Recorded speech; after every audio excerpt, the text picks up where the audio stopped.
I am really excited to be here. This is something I've been looking forward to for a long time, and I'll be honest, a little bit of it is mostly because of I grew up the biggest Del Murphy fan, and so we're going to get into that. But let's go past this. You guys, enough about me.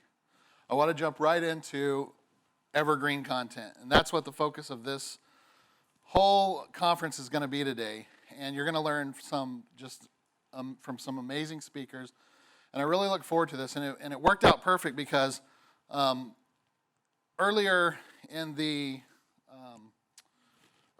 week, or no, I think it was a couple weeks ago actually, I was just roaming Twitter, as I frequently do, and I come across this piece of content, and it hit me hard because I'm thinking about it, and I mean, take it in, look at it for a second. There's a graphic that was shared, and a friend of mine talks about how they have a hard disagree with this, that content lasts only this long on certain platforms or whatever. And I understand the point of this content, but also at the same time, something that I thought was interesting, I think about some of the content that we've created at Avalaunch Media and how it's lived. And I think that it's probably, I think it's better to show it than try to get into how I kind of disagree with this as well and how long content lasts. And so let's just go ahead and go to that. So one of the things that I replied to when this was like, I agree with you that I think that content can last forever because we did this social meowdia graphic almost 9 years ago, and still to this day, it is being shared. And I remember sitting in the room with Dave Mink, and it all became, it was one of those things where I was, I can't even remember exactly the situation, but I know I was mad at Yelp for whatever reason. And I just remember thinking, all right, well, if I was going to associate an animal to this or whatever, it would be Grumpy Cat. And for whatever reason, I just started thinking about certain internet famous cats that go along with, different marketing channels. And so what it ended up creating was this Social Meowdia Explained. And I cannot tell you the hundreds of thousands, if not millions of times that this has been shared. And so you can tell it's kind of dated because there's a few of these. I think this Foursquare, I don't know that it's necessarily alive still. But so we did a redo of it even, and we made it, we updated it, and this is something that's shared a lot, but it's amazing how much this one's shared still. And so I thought that this was fascinating because, again, this was something that we did almost 9 years ago, and you could look, and I did it for proof, so, you're not just saying, oh, you're just saying that. But this was tweeted out just a few days ago, October 28th, 2019, and a friend of mine, she's like, I still use that. I used that in my MozCon talk just the other day, and so I thought that was pretty neat. And so the point of it, again, is, and so actually that got me thinking, and I was wondering, okay, well, I wonder, I'm just going to throw this out there on Twitter and just do a search for it and see the last time that people have been sharing it. And again, this was towards the end of October when I did this.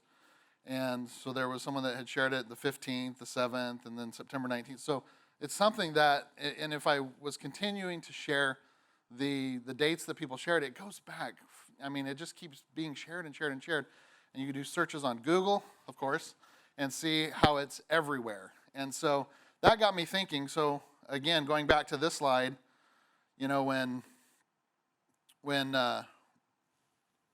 it's talking about how long does your content last, maybe that's true for crappy content, but if you create the kind of content that we create at Avalaunch, it's absolutely not true.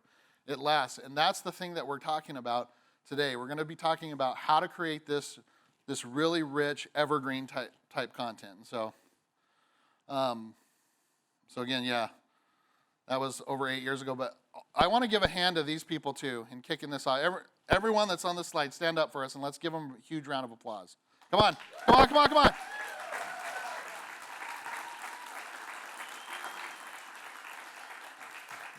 This conference does not happen without them, and I got to tell you guys, I am very humbled to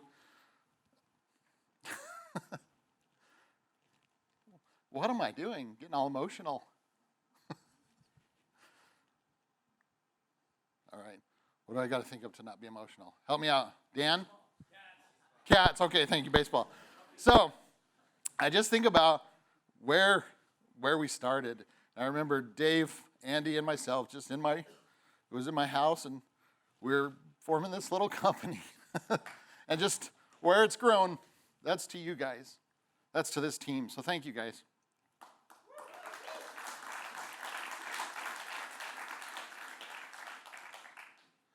All right. I promise I won't get emotional on this one because this one's just cool. But here's my Del Murphy story, and I'll throw this up here. And sadly, I didn't have a chance to change the frame yet, but this was from a move. But, so I got to tell you, when Dave first told me that, he's been teasing me with Del Murphy forever. He's like, hey, guess who I worked out with today? Or guess who I ate lunch with? And I'm like, well, where's my baseball?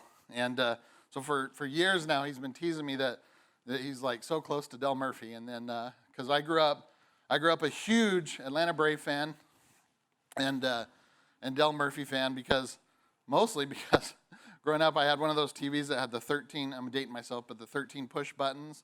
And one of the channels that we had was TBS. So by default, I think Del Murphy himself called it the Murph generation. I'm a part of the Murph generation, but the good kind of Murph, I guess. But anyway, so let's, so moving on more with this story is, I was a huge baseball fan too.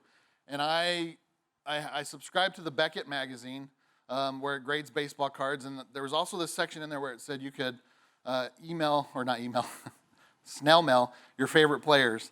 And so I probably sent over 200 snail messages, letters, stamps, and I had to save up for these stamps and stuff back then. And I was a little kid, and I remember working hard and saving money and buying these stamps, and I would send them out thinking that like every one of these baseball players is going to write me back, and I'm going to get all these autographs. And I came from this like super small little town, and in New Mexico, and we didn't have a baseball team, and everyone's going to be jealous, and all these baseball players were going to write me back and stuff, and only one did, and it was Del Murphy. So